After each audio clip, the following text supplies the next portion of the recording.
Aho, buju indenoi magnadok, anin, kage gabo indishnakas, mekanak indudem, mekanak wajawing indunjiba, beisho gakabakang indanungum, apajigo migwech bizindoyig.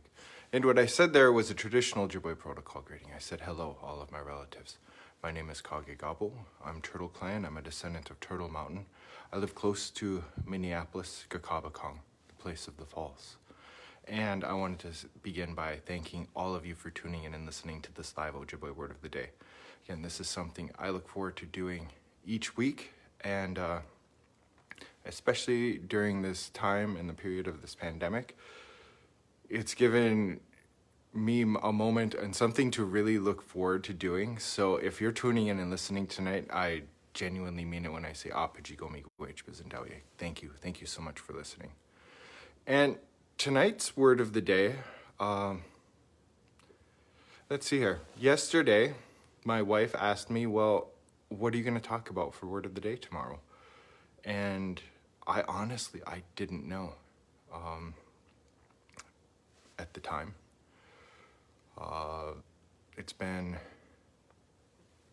We just reached 100,000 deaths with the pandemic, the COVID-19 virus. And there had also been the horrific crime against George Floyd in our old neighborhood in Southside Minneapolis. And I had no idea what I would speak about. What do you say about things like this? And then last night there were the events that unfolded in Southside. So as I was thinking about it and as we were discussing it, it struck me that maybe I would talk about this word, Nishkaadiziwin, anger, rage, frustration, and what that means in the language, because that is certainly something that I saw on the feeds last night and on my social media. It's something I've heard from people, and I genuinely think that the language has some insight onto what is taking place right now. Because most feelings we go through, in the language they have this morpheme with ein in it, en, or eindom. And that usually pertains to thought. And that makes perfect sense to me. So we have these thoughts. As we think about them, as we process them, they will become physical sensations, and these will become feelings. Our thoughts and our mind and our body are being very interconnected that way. And these feelings that are taking place, these sensations, what you're actually feeling, that would be your feeling. So you have your thoughts, your emotions that become feelings. And the language usually handles those very well. Nishkaadiziwin is different. This has a completely different morpheme in it. Now, when you learn this word in first year Ojibwe, Nishkaadizi, it means angry. But I think that is maybe too light of a phrase for this. How about rage or fury? And when you look at this word, it has Adizi in it. And that's literally to live. He or she is alive. When we talk about Bamatazi, he or she is alive. Minopamatazi, he or she is living the good life, a life of peace, a life of balance, a life without conflict with their relatives, a life without contradiction, a holistic life, a holy life. But if you have Nishkaadizi, anger, rage, fury, this is different.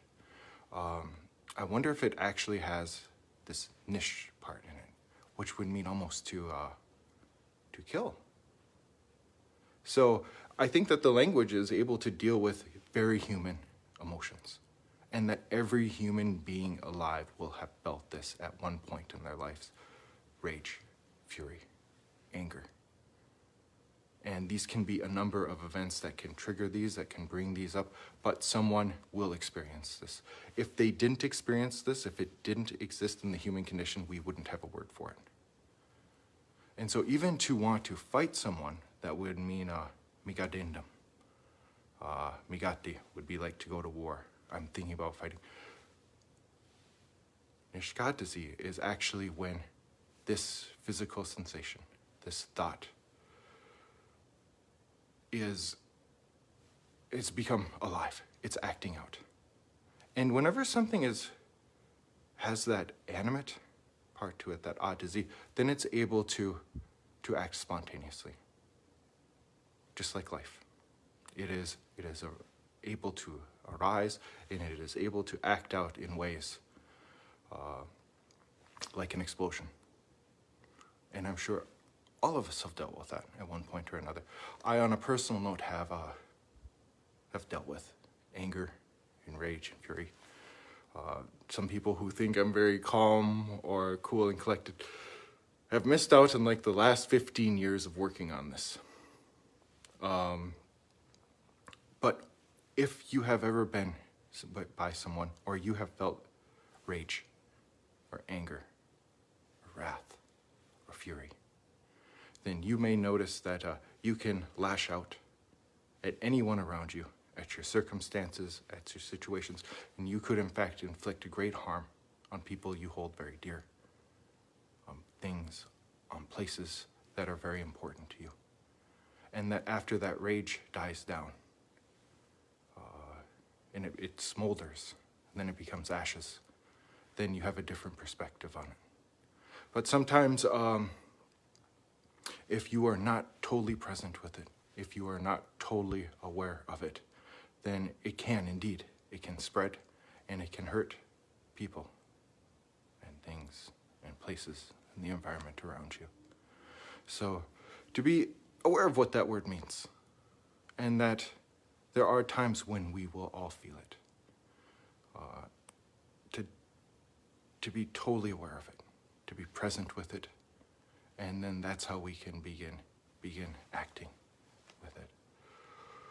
Because we don't generally want to hurt all of our relatives. And when you think about this ātizi, it is alive in its own way, almost like a fire.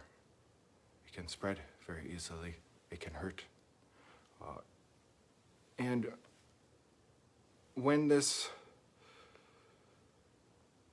happened last night, I wasn't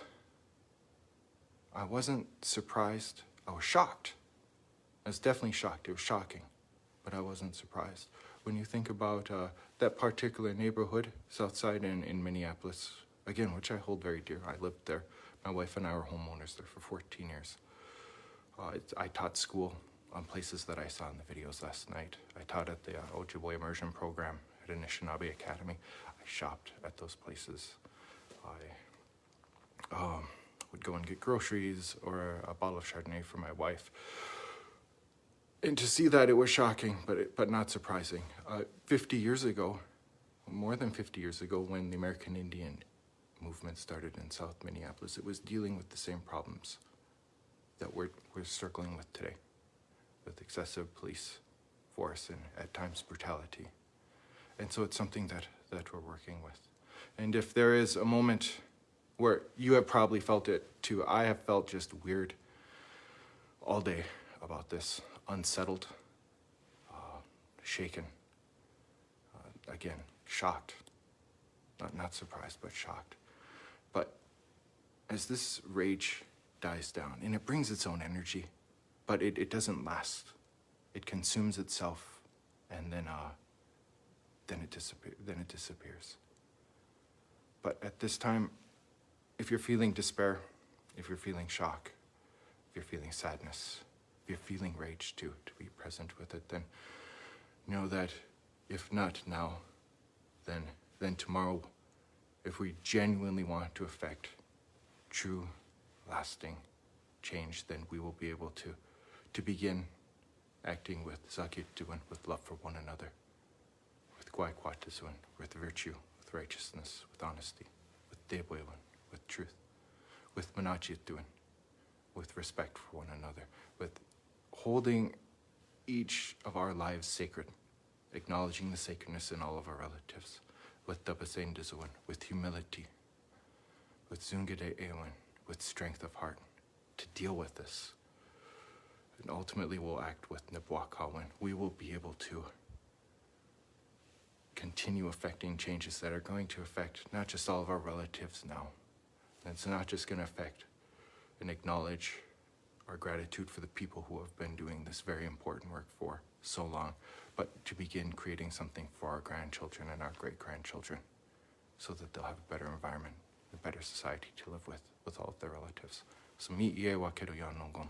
That's all I'm going to say this evening.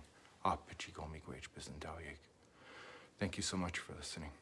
Again, if you know someone who is interested in the language, the culture, the history, the spirituality, the ethics, the linguistics, the philosophy, please feel free to like and share this video. Aho. Dagasana in Guamasik. And really that word means please, all of you, do take care. Do be safe. Do be aware. And the spirits will decide when we see each other again.